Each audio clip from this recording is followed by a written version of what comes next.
이번 논란의 파장과 의미 짚어보겠습니다. 먼저 성과급 체계입니다. 이번 논란에 휩싸인 기업들 상당수가 성과급 체계 변경을 약속했거나 검토하기로 했습니다. 신윤철 기자, 성과급 체계 변경 다른 기업으로 확산될 가능성 있나요? 일단 이번 논란에 휩싸인 많은 기업의 경우 이 직원들이 기존 성과급 체계 산정 과정을 신뢰하지 못하고 있다 이런 공통점이 있습니다. 그래서 젊은 직원들을 중심으로 산정 기준 공개와 투명성을 요구하고 있는 건데요. 이런 요구가 바탕이 돼서 일부 기업에서는 성과급 체계가 변화를 맞고 있긴 합니다. 신 기자, 그럼 변화 방향은 어떻게 전망됩니까? 어차피 기업 재원은 한정돼 있습니다. 그래서 과거처럼 일률적인 지급 방식에서 좀 더 세분화돼서 적용될 가능성이 높습니다. 이에 따라 직원 평가도 더 세밀하게 진행돼서 이렇게 된다면 같은 직군, 같은 직급 직원 간에도 연봉 차이가 더 커질 수 있습니다. 그러면 또다시 또 이 평가의 객관성, 공정성 이런 문제가 또 다른 문제로 확산될 가능성 있지 않을까요? 그렇습니다. 이 업태별로 차이가 있을 수는 있겠지만 자칫 조직 내 불신과 충돌을 낳을 수도 있습니다. 그럼에도 불구하고 성과 체계를 손보려는 기업들은 늘어날 것으로 예상됩니다. 신 기자, 또 하나는 양극화 문제인데요. 지금 코로나19 사태 이후 실적이 좋아진 기업들은 연봉을 올려주고 또 성과급도 많이 주고 이러고 있는데 그렇지 않은 기업도 현실적으로 많지 않습니까? 연봉 격차가 이러다 보면 더 양극화되는 거 아닐까요? 그렇습니다. 이번 논란의 결과 잘 나가는 기업은 연봉이 더 올라가고 우수한 인재가 몰리는 경향이 강화될 것으로 보입니다. 나비 효과로 기업 간의 역량도 더 벌어질 수 있다는 겁니다.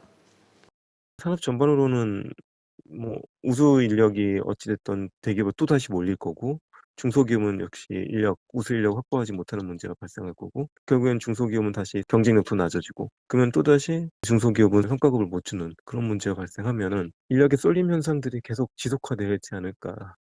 정현아 기자, 이런 양극화 또 다른 문제를 낳을 수도 있다고요. 네, 자산 양극화에 이어서 근로소득 양극화가 나타날 수 있습니다. 근로소득 증가와 주택가격 상승을 통계적으로 분석을 해봤습니다. 고용노동부에 따르면 지난 1월 말 기준 근로자 한 명당 월 평균 임금 총액은 1년 전보다 5.2% 감소했습니다. 반면 지난해 전국 아파트값 상승률은 7.5%로 9년 만에 가장 높은 수준으로 올랐습니다. 근로소득을 한 푼도 쓰지 않고 30년을 모아도 서울의 아파트 한 채를 사기 어려운 게 현실입니다. 이런 상황에서 실적이 좋은 기업이 성과급, 연봉을 인상하는 게 당연한 것이기도 하지만 자산소득에 이어 근로소득마저 양극화되는 결과를 낳을 수 있습니다. 부동산 양극화 시켜놨는데, 자산 양극화 시켜놨는데 지금 소득 양극화마저도 지금 이렇게 될 거라고. 개별 기업으로 봐가지고는 합리적인 선택인데 경제 전체로 봐가지고는 상당히 모순을 가지고 있는 거죠. 그래서 일각에서는 구직과 구인 간의 눈높이 격차, 이른바 일자리 미스매치가 더 커질 수 있는 것으로 보고 있습니다. 구직자의 눈높이는 높아지고 대부분의 기업 현실은 이를 충족시키지 못해 결국 둘 다 어려움을 겪을 수 있다는 이야기입니다. 또 하나 짚고 넘어갈 부분은 사실 이번에 연봉을 인상한 기업들도 부담이 크다는 점입니다. 나중에 성장이 멈추거나 실적이 좋지 않을 수 있기 때문인데요. 향후 상황에 따라 인건비가 부메랑이 될 수 있다는 겁니다.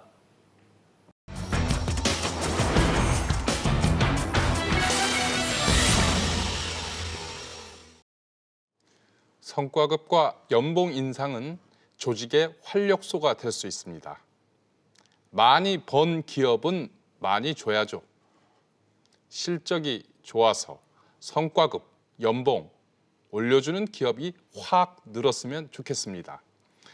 포스트 코로나 시대 세계 경제, 우리 기업이 주도했으면 좋겠습니다. 그런데 하나 짚고 넘어가겠습니다. 최근 부동산 급등은 상대적으로 근로소득을 초라하게 만들었습니다. 월급이 오르든지 집값이 내리든지 했으면 좋겠습니다. 그래야 일할 맛이 나지 않을까요?